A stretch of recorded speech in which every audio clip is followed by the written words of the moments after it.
আমি আর ভাই মিলে বানাচ্ছিলাম পনিরের পরোটা।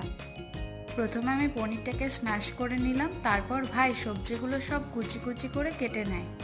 যেগুলো ও নিজে খেতে ভালোবাসে সেই রান্নাগুলোতে ও নিজের থেকে এসে কিন্তু হেল্প করে।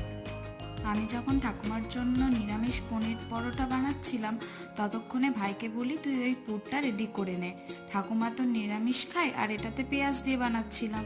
প্রথমে সবজিগুলো ভেজে নিয়ে তাতে স্বাদ মতো নুন, চিনি, মশলা দিয়ে এবং শেষে পনিরগুলো দিয়ে একটা পুর বানিয়ে নেয়। তারপর ভাই ময়দাটা মাখছিল, ও মাখতে মাখতে একটু বেশি নরম করে ফেলেছিল, প্রথম প্রথম মাখছে তো তাই। তারপর আমি সেটা আরো ভালো করে মেখে ঠিক করে নিই। তারপর সব পনির পরোটাগুলো বেলে নিচ্ছিলাম, তারপর এক এক করে সব ভেজে নিই। বেশ ভালোই ফুলছিল আর খেতেও কিন্তু খুব ভালো হয়েছিল।